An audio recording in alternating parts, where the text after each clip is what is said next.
Hi guys. අද අපි බලමුද රෙස්ටෝරන්ට්ස් වල රතුම රතු පාටට තන්දුරි චිකන් හදන්නේ කොහොමද කියලා.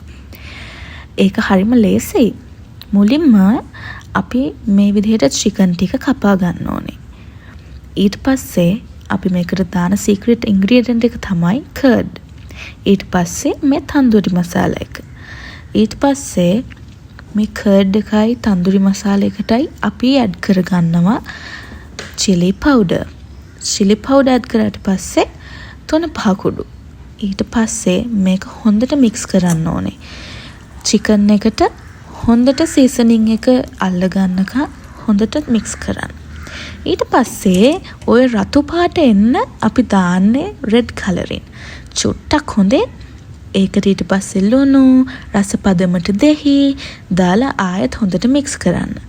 දැන් වීඩියෝ එකේ පෙන්වන්නේ නැති වුණාට මම මැරිනේට් වෙන චිකන් එක විනාඩි 20ක් විතර තිබ්බා. ඊට පස්සේ පෑන් එකකට හොඳට තෙල් දාලා ඒක හොඳට රත් වෙන්න දෙන්න. ඊට පස්සේ බොහොම සීරුවට අපේ චිකන් ටික මෙහෙම බැද ගන්න ඕනේ. මෙතනදී ඕගොල්ලෝ චිකන් එක ෆුලි කුක් කරගන්නේ නැහැ.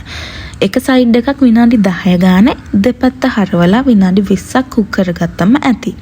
ෆුල් කුක් කරගන්න එපා. මොකද අපි ඊට පස්සේ මේ චිකන් එක oven එකට දාලා බේක් කරනවා. චිකන් ටික බැදෙන අතරේ ඕගොල්ලෝ බේකින් ට්‍රේ එක ප්‍රිපෙයාර් කරගන්න. බේකින් ට්‍රේ එකට තෙල් මොනවත් දාන්න එපා. ඕගොල්ලෝ බේකින් ට්‍රේ එක හොඳට හොදලා පිරිසිදු කරලා ළඟින් තියාගන්නකෝ. මොකද මුලින්ම චිකන් ටික හොඳට බැදෙන්න ඕනේ. හොඳට කියන්නේ විනාඩි 10ක් එක පැත්ත ගානේ දෙපැත්තම විනාඩි 20ක්.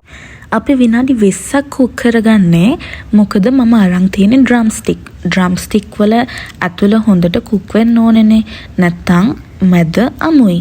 ඒ හින්දා අපි හොඳට විනාඩි 10ක් දෙපැත්ත හරවලා විනාඩි 20ක් වෙන්න හොඳට ෆ්‍රයි කරගන්න ඕනේ. ඊට පස්සේ මම මේක කරනවා වගේ බේකින් ට්‍රේ එකට චිකන් ටික ලස්සනට තියාගන්න. ලස්සනට ඕනෙත් නෑ කැමති විදිහකට තියාගන්න. ඊට පස්සේ ඔය අපි පාවිච්චි කරපු තෙල් මම කියවනේ බේකින් ට්‍රේ එකට තෙල් මොනවත් පාවිච්චි කරන්න එපා කියලා. ඒ තෙල් ටික අපි බේකින් ට්‍රේ එකට දානවා. මේ දවස්වල තෙලුත් හරි ගණන්නේ. ඒ හින්දා තෙල් නාස්ති කරන්න එපා. අපි කලින් චිකන් බැදගත්ත ඔයිල් එකම මෙන්න මේ විදිහට බේකින් ට්‍රේ එකට දාලා ඕක oven එකට දාන්න පුළුවන්.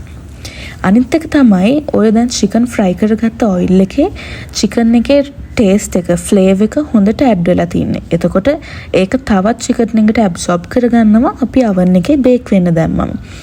දැන් මම විනාඩි 10ක් බේක් කරලා ආයෙමත් එළියට අරන් ට්‍රේ එක චිකන් ටික ආයෙමත් අනිත් පැත්ත හරවනවා. මොකද අපි බැදගද්දි දෙපැත්ත හරවලා බැද්ද වගේ බේක් කරද්දිත් චිකන් එක දෙපැත්තම හරවලා බේක් කරන්න ඕනේ. මම අද බේක් කරගත්තේ සෙල්සියස් අංශක 250ට. අපි අද චිකන් ස්කින් එකත් එක්කම චිකන් එක ගත්ත හින්දා හයි හීට් එකේ බේක් කරගන්න එක හොඳයි. මොකද චිකන් ස්කින් එක හොඳට බේක් වුණාම හරිම රහයි. ඒකේ තියෙන නැචරල් ඔයිල් එක හොඳට චිකන් එකට ඇබ්සෝබ් කරගත්තම ඒක මාර ටේස්ට් එකක්.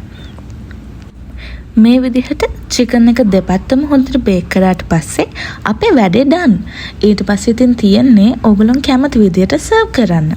ඉතින් මේ වීඩියෝ එක ඔයගලන්ට යූස්ෆුල් වුණා නම් මතක ඇතුව මගේ channel එක subscribe කරන්න. Thank you for watching guys. See you again with a new video. Bye bye.